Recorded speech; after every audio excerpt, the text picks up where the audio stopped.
Gaaffii irra caalaan keessan gaafataa turtan isee qabadhee dhufee jira. Hunda keessaniifuu furmaata ni ta'a jedhee yaada akkaataa iimeelii fi lakkoofsa bilbila feesbuukii irraa itti jijjiiran. Yoo duraan irraa qabaattanis yoo jijjiiruu barbaaddan yoo irratti daa'achuu barbaaddan sirriitti furmaata isiniif ta'a jechuudha. Keessattuu namoonni lakkoofsi bilbilaa isin jalaa badee jiru garuu feesbuukicha qabdan. Aappii feesbuukii kanarra erga seentanii booda sarara sadan kanas tuquudhaan gara seetingii adeemna. Sirriitti waliin ilaalla. Seetingii mallattoo seetingii gubbaa jiru tuquu dandeenya yookaan immoo setting and privacy ka jedhu kun jala kana jira. Setting and privacy yeroo tuyne kaane seetingiin nuuf ba'a. Seetingii tuquudhaan gara fuula duraa adeemna. Yeroo gara fuula duraa adeemnu haala kanaan isinii baasa. Yoo haala kanaan baasuu dhiises personal and account information profiilii jala argachuu dandeessu. Ka jalqabaa kanarra tuquudhaan gara fuula duraa adeemna jechuudha. Personal and account information mata duree jedhuun haala kanaan nu baasa. Maqaan feesbuukii keenyaa ni jira. Contact info jedhee haala kanaan jalatti nuuf fida. Contact info kanarra tuqanna maanee jiru phone number and email address ka jedhu kanarra tuqachuun gara fuula duraa deemna. Contact info ka jedhu kanarraa jechuudha. Sanarra tuqachuudhaan gara fuula duraa deemnee waliin sirreessinee ilaallaa jechuudha. Contact info kana keessa dhimma iimeeliitiif lakkoofsa bilbilaa asirraa arganna waan ta'eef. Amma asirratti akkuma isin argitan iimeelii qofatu irra jira, lakkoofsi bilbilaa irra hin jiru. Iimeelii kana qofan fayyadamaa jira jechuudha. Lakkoofsa bilbilaa irra galchuu barbaannaan add phone number ka jettu kun ni jirti. Add phone numberii tuquudhaan lakkoofsa bilbilaa irraa galchinu jalqaba. Tarii iimeeliin sun nu jalaa badeera ta'a waan ta'eef lakkoofsa bilbilaa irra galchina. Lakkoofsa bilbilaa add phone numberii yeroo nuti tuynu bakka lakkoofsatti barreeffannu nu fida. Lakkoofsa bilbilaa itti barreeffachuudhaan continue tuyne confirmii goonaa jechuudha. Sirriitti na caqasa. Keessattuu namoonni iimeelii keessan paaswordii isaa wallaaltan faa namoonni lakkoofsa bilbilaa isin jalaa badeefa. Erga lakkoofsa bilbilaa barreessinee booda continue tuquudhaan gara fuula duraa deemnaa jechuudha. Galiin lakkoofsa bilbilaa jalaa badee jira, galiin iimeeliin jalaa badee jira. Lakkoofsa bilbilaa guuttannee continue tuquun gara fuula duraa yoo deemnu yoo sim kaardichi lakkoofsuma kana keessa jiraate confirming your phone number waan jedhuun koodii yeroo nu ergu ofiinuu confirm nu godhee nu dabarsaa jechuudha. Intaris gochuu dandeenya. Sanaan booda erga confirm goone booda close gochuudhaan duubatti deebina. Amma lakkoofsi bilbila irratti nu guutamee jira jechuudha. Lakkoofsicharra yeroo isin tuytan confirmed ta'uu qaba. Kan pendingis waliin ilaaluudhaan deemna tokkoon isaa jechuudha. Amma lakkoofsichi koodii nu dhufeera waan ta'eef yeroo lakkoofsicharra tuynu confirmed jedha. Kana jechuun yoo paaswordii daganne isaan deeffachuu dandeenya. Kanaan booda feesbuukicha lakkoofsa kanaanis banachuun danda'a jechuudha. Amma lakkoofsaaf iimeeliin irraa qaba. Iimeelii kanarraa balleessuun barbaada taanaan balleessuu nan danda'a. Mawaariif lakkoofsa bilbilaa irratti guuteera waan ta'eef garuu iimeelii biraa irratti haa galchinu. Iimeelii biraa isa kana balleessinee ka biraa galchuu barbaadan add email address ka jedhu kun ni jira. Sanirra tuquudhaan iimeelii biraa immoo itti galfanna. Add email address, add an additional email address. Iimeelii lammaffaa yookaan iimeelii ka biraa itti barreeffadhu nu jira. Irratti barreeffannee add email addressii tuquudhaan isas konfirmii gochuun dirqamaa jechuudha. Yoo konfirmii hin goone hin dalagu jechuudha. Hin dalagu jechuun afaan biraatiin maali? Tokkoffaa feesbuukii ittiin banachuu hin dandeenyu. Lammaffaa yoo paaswordiin daganne forget gochuu hin dandeenyu jechuudha yookaan koodiin isarratti nuuf hin ergamu. Erga barreeffannee booda add email address ka jedhu kana tuquudhaan addii goona. Addii ta'ee jira. Irratti nuuf galee jira. Garuu konfirmii godhi nuun jedhee gubbaarra nuuf ka'a. Not now amma gochuu hin danda'uudha. Konfirmii ka jettu kun immoo ammuma koodii iimeelii kee irratti siif erginee abbaa feesbuukii kanaa yookaan immoo asirratti galchuuf eeyyama sii kenninaa nuun jedha. Yookaan immoo iimeeliidhuma jala jiru sanarraa tuqna. Iimeelichi pending jedhaa jira. Iimeelii nuti galchinee jechuudha. Iimeelii san jala konfirmii ka jettu kun biluudhaan ni jirti.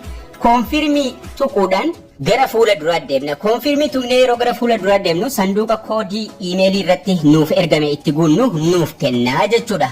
So iimeelii keenyarra yookaan immoo gmailii irra dhaquudhaan koodii iimeelii irratti nuuf ergame sana finnee itti galchuudhaan konfirmii goona. Kun asirratti naa dhufee jira. Irra tuquudhaan koodii gara iimeelii keenyaatti nuuf ergame sana kooppii godhannaa jechuudha. Kooppii godhannee geessinee achirratti bakka nuu kenname feesbuukii keenya irratti geessuudhaan achirratti barreessinaa jechuudha. Sanduuqni nuuf kenname ni jira. Bakki koodiin irratti barreessan achirratti koodii sana barreessuudhaan jala isaa konfirm kan jedhu ni jira. Konfirmii sana tuquudhaan konfirmid goonaa jechuudha.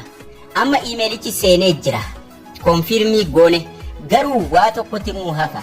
Iimeelii keenya Feesbuukicharra iimeelii lamatu jira waan ta'eef iimeelii isa haaraa itti galchine sanarra tuquudhaan maal goona make primary waan jedhu kana irra tuqanna. Konfirmidii ta'ee jira garuu make primary isii jettu kanarra tuqne akka iimeelii keenya tokkoffaatti itti fayyadamnaa jechuudha. Make primary isii jettu kana tuqne akka tokkoffaatti itti fayyadamnaa jechuudha. Maaliif inni jalqabaa sun primariidha waan ta'eef jechuudha. Erga isa lammaffaa itti galchine primary godhannee kaane amma isa jalqabaa sana irraa balleessuu dandeenya. Primary ta'ee jira amma confirmed. Kana jechuun isa duraa bakka bu'eeraa jechuudha. Iimeelii isa lammaffaa sanarraa isa duraan irraa qabnurra tuquudhaan amma isa ofirraa balleessuu dandeenya. Tarii nama biraa harka yoo jiraate fa'aa jechuudha. Erga iimeelii haaraa itti galchinee xumurree isa kan balleessuuf irra tuquudhaan jala isaa remove ka jedhu jira. Remove kanarra tuqannaa jechuudha. Isa duraan irra ture irraa balleessaa jirra. Tarii paaswordii isaa daganne yookaan nama harka jira waan ta'eef. Remove yeroo tuqnu iimeelii lamman haala kanaan nuu fida. Iimeelii isa duraan irra ture san jala remove waan jedhu ammallee nuu fida. Remove san tuqnee gara fuula duraa deemnaa jechuudha. Haala kanaan remove email nuun jedha. Remove email ka jedhu kana tuquudhaan ammas irraa remove goonaa jechuudha. Amma iimeelii isa duraan irra ture sana irraa balleessinee jechuudha. Iimeeliin duraanii sun amma irraa bade. Yeroo nuti gara contact infootti deebinu iimeelii isa nuti haaraa itti galchine bakka bu'ee lakkoofsi bilbilaas bakka nuuf bu'ee jechuudha. Haala salphaa ta'e kanaan iimeelii bakka buufanna. Warri duraan lakkoofsa bilbilaas irraa qabdan akkasuma add phone number ka jedhu tuquudhaan lakkoofsa bilbilaa ammas itti galchinaa jechuudha. Lakkoofsa bilbilaa ka of hirkaa qabnu ka koodii irratti nuu dhufuu danda'u lakkoofsa bilbilaa achuma jalatti add phone number jedhee jira. Add phone numberii kana tuquudhaan lakkoofsa bilbilaa ka of hirkaa qabnu yookaan immoo lakkoofsa bilbilaa ka biraa irra galfannaa jechuudha. Add phone numberii irra tuqachuun gara fuula duraa deemnee lakkoofsa bilbilaa keenya itti barreeffannaa jechuudha. Kana maaliifan isinitti agarsiisaa jira? Namoonni baay'een pendingiidhaan taa'aa jirtu waan ta'eef pending waan jedhuun taa'aa jirtu. Pendingiin sun maal akka ta'e waliin ilaalla. Lakkoofsa bilbilaa erga itti galchinee booda continue tuquudhaan gara fuula duraa adeemna. Yeroo nuti gara fuula duraa deemnu confirm godhi nuun jedha yookaan immoo koodii siif erginee jira koodii itti galchi nuun jedha. Koodiin nu ergame sana itti galchinee confirm hin goone yoo tahe lakkoofsi bilbilaa sun ammas feesbuukii keenyarra maqaadhumaaf irra taa'aa jira malee koodii yoo paaswordii jijjiiruu barbaanne yookaan bilbila biraarratti yoo jijjiiruu barbaanne nu fayyadu jechuudha. Maaliif koodii bilbila keenyarratti nu ergame itti galchuudhaan dirqama konfirmii gochuu qabnaa jechuudha. Fakkeenyaaf yoo osoo konfirmiin godhin fuula kanarraa dabarfanne haala kamiin isinii fida not now fi lakkoofsa bilbilaa sana pending jedha. Kana jechuun ammallee hin mirkaneeffamne. Not now fi konfirmii isinii fida dirqama konfirmi ka jedhu irratti tuqxanii koodii isinii dhufe itti galchuudhaan konfirmi gochuu qabdu jechuudha. Warri haga ammaa konfirmiin goone konfirmiin keessan achuma jiraata. Konfirmii yeroo isin tuqxan koodii isinii ergaa jechuudha gara lakkoofsa bilbilaa keessaniitti. Sanaan booda koodii sana asitti buutuudhaan konfirmii gootu. Erga kana konfirmii gootanii booda lakkoofsa kana primary gochuudhaan lakkoofsa isa duraanii immoo irra tuqxanii remove irraa gootu jechuudha. Yeroo barbaadanitti irraa balleessuu yookaan irraa gatuu barbaaddu taanaan remove tuqxu. I understand sanduuqa jedhu kanatti raayitii gootanii remove number yeroo isin tuqxan paaswordii feesbuukii keessanii isin gaafata. Paaswordii itti guutuudhaan remove phone ka jedhu yeroo isin tuqxan lakkoofsi bilbilaa sun irraa balleessinee lakkoofsa bilbilaa haaraadhaan salphaatti bakka buufannaa jechuudha. Kanaafuu isteeppii baay'ee salphaa kanaan lakkoofsa bilbilaa yoo qaban irratti guuttattanii yoo barbaadan irraa jijjiirrattu jechuudha. Akkasuma iimeelis isteeppiin isaa baay'ee salphaadha. Yeroodhaan sirreeffadhaan isiniin jedha. Barnoonni keenyas kana fakkaataa haga barnoota kutaa itti aanu walitti deebinutti turtii gaarii nagayaan tura.